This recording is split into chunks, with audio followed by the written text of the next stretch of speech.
नमस्कार मित्रांनो, सवंगडी या आपल्या यूट्यूब चॅनलमध्ये पुन्हा एकदा सर्वांचं संध्याकाळचं स्वागत आहे.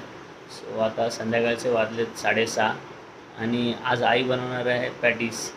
सो मी तुम्हाला आज दाखवेन घरच्या घरी कशा प्रकारे पॅटीस बनवतात ते. सो चला तर मग खूप दिवसांनी एक रेसिपीचा व्हिडिओ आपल्या चॅनलवर आलेला आहे. सो तुम्हाला मी दाखवेन आई कशा प्रकारे पॅटीस बनवणार आहे ते, आणि तुम्ही ही रेसिपी फॉलो करा आणि तुम्ही घरच्या घरी असंच पॅटीस बनवा आणि मला कमेंटमध्ये सांगा की कसं झालं आहे पॅटीस ते. चला तर मग भेटू आपण व्हिडिओमध्ये. तर चॅनलवर कोणी नवीन असाल, अजूनही चॅनलला सबस्क्राईब केलं नसेल तर माझ्या चॅनलला सबस्क्राईब करून घ्या, कारण की अशाच नवनवीन प्रकारच्या रेसिपीज तुम्हाला माझ्या चॅनलवरून बघायला मिळणार आहे. सो चॅनलला सबस्क्राईब करून घ्या. चला तर भेटूया आपण व्हिडिओमध्ये. तर आज आई बनवणार आहे घरी आपल्या पॅटीस. सो त्याच्यासाठी आईने इकडे बटाटे घेतले, तिकडून 5 आईने बटाटे घेतलेले. सो त्याचबरोबर इकडे हिरव्या मिरच्या, कोथिंबीर, आलं आणि लसूणसुद्धा आईने घेतलं आहे. सो चला तर मग आज आपण करूया पॅटीस. तर हे सर्व आई मिक्सरमध्ये घेणार आहे वाटून. तर बटाटे आईने घेतलेले अशा रीतीने कापून भाजी करण्यासाठी. तर जाडसर असं इकडे आईने वाटून घेतलेलं आहे, बघू शकता इकडे. तर इकडे आईने कढई गरम व्हायला ठेवलेली. तर आता आई त्याच्यामध्ये तेल टाकते. आता ह्याच्यामध्ये आईने राई टाकून घेतली आहे,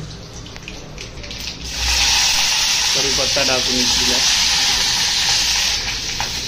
तर आता ह्याच्यामध्ये थोडासा हिंग टाकते. तर आपण मिक्सरमध्ये मगाशी हे मिरची वगैरे सर्व वाटून घेतलेलं, तर ते आता आई याच्यामध्ये टाकते. तर थोडंसं तिने परतून घेतलं आहे. तर हे थोडा वेळ मिक्स करून घ्यायचं चांगलं, बघू शकता तुम्ही. तर ह्याच्यामध्ये थोडीशी हळद टाकली आईने,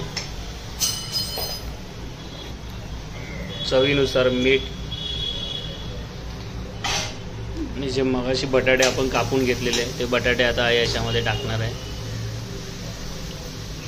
आता अशा प्रकारे मिक्स करून घ्यायचं चांगलं.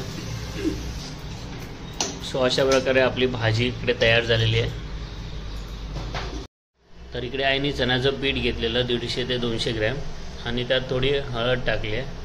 आणि इकडे आपली भाजी पण तयार आहे. तर भाजीत ऑलरेडी मीठ आहे, सो आई इकडे थोडंसं मीठ घेते चण्याच्या पिठामध्ये, आणि जसं आपलं पॅटीस रेडी होईल तसं मग ते या पिठामध्ये कालून आई तळून घेणार आहे. इकडे ते पीठ आई चांगलं असं कालवून घेते, बघू शकता तुम्ही. तर आता इकडे आपण मगाशी जी भाजी बनवून घेतली ती भाजी आता आई इकडे ब्रेडमध्ये लावते.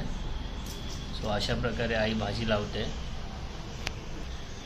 तर आता इकडे आईने भाजी लावून घेतली आहे. सो आता अजून एक ब्रेड आई तयार करते.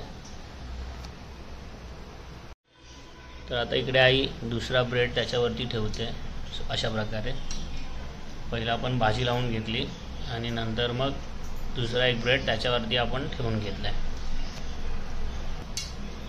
सो त्याला अशा प्रकारे तर आई कट करणार आहे, होऊ शकतं. इकडे मधून आईने कट करून घेतलं आहे. सो सेम प्रोसेस आता दुसऱ्या ब्रेडसोबत सुद्धा. सो आईने ब्रेड ठेवला याच्यावरती, आणि याला सुद्धा आता आई कट करून घेणार आहे.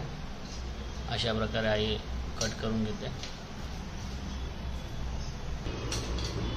तर इकडे आपलं तेलसुद्धा गरम झालेलं आहे, आणि जो ब्रेड आहे तो आई पिठामध्ये चांगला असा लावून घेते पीठ त्याला.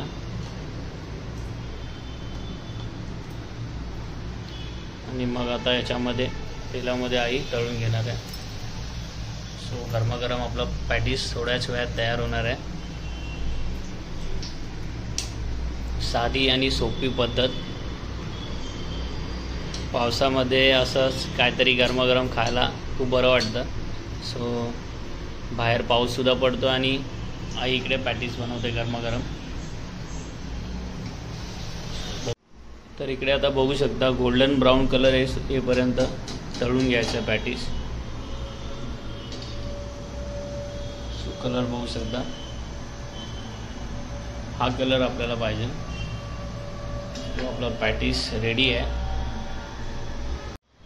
सो फायनली झटपट पॅटीसची रेसिपी आपली तयार झालेली आहे आणि पॅटीस इकडे बघू शकता. सुंदर असे पॅटीस गरमागरम आपले रेडी आहेत. सो अशा रीतीने फायनली आपलं पॅटीस रेडी झालेलं आहे.